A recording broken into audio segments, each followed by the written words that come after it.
In Sorry to Bother You, the wily satirical debut feature from Boots Riley, Cassius Green, Lakeith Stanfield lands a job at a telemarketing company, where the first rule is, stick to the script. He stumbles during his first few calls, unable to connect with the strangers on the other end of the line, that is, until an older colleague named Langston, Danny Glover, shares some advice. Use your white voice. Riley renders this affectation literally in Sorry to Bother You, dubbing white actors' voices over the black faces on screen, including David Cross, of Arrested Development fame, for Stanfield. Lakeith Stanfield in Sorry to Bother You.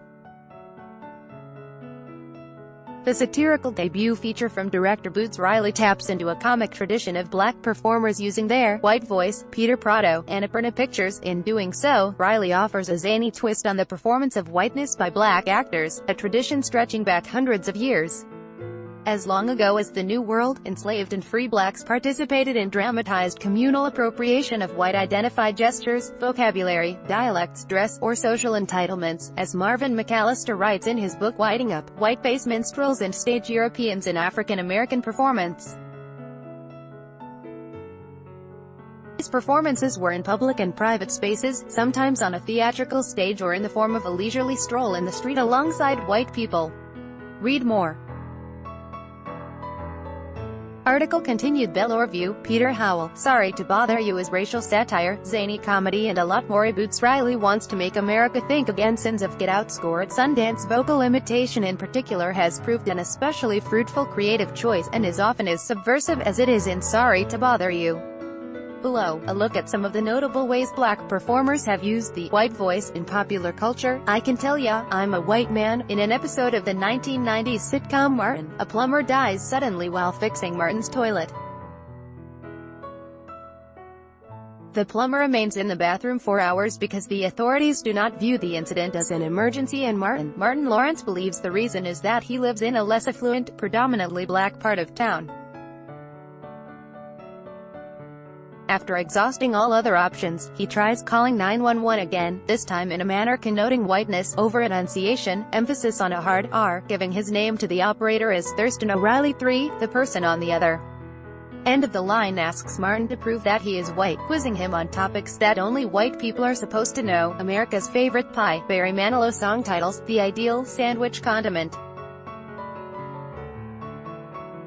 With help from his friends, Martin supplies the appropriate answers to the first two questions, but the guise is ruined when Carl Anthony Payne II, snatches the phone and responds to the third query in his black voice, with a black answer. The operator promptly hangs up. Article continued. Below, life at the beach is like party, party, party, okay. In a 1984 Vanity Fair profile, Whoopi Goldberg talked about her difficulties getting cast in dinner theaters early in her career. In the interview, she said she was often told, "You are good, but our economy rides on people coming to see what they expect. And they are not expecting you." This is what led her to create the Spook Show, her breakthrough one-woman act that eventually found its way to Broadway, retitled as Whoopi Goldberg. In it, she subverted expectations of the kinds of characters a black actress could portray, morphing into 13 different personalities, including the surfer chick who talks in an exaggerated California teenager style. Goldberg would adapt this character for NBC's short-lived 1985 variety series Television Parts. She's just so black. What it means to be black has frequently been defined and scrutinized by those who are not black, particularly through the performance of blackface.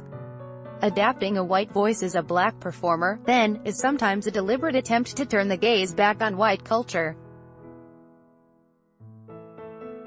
In her viral video, White Girls Say to Black Girls, the comedian and activist Francesca Ramsey dons a blonde wig and talks like Goldberg's surfer chick, calling attention to the uncomfortable interactions she has had with white women. I didn't know I couldn't do that. In his 2000 comedy special Killin' Them Softly, Dave Chappelle uses observational humor to point out how whiteness translates to an exclusive version of freedom.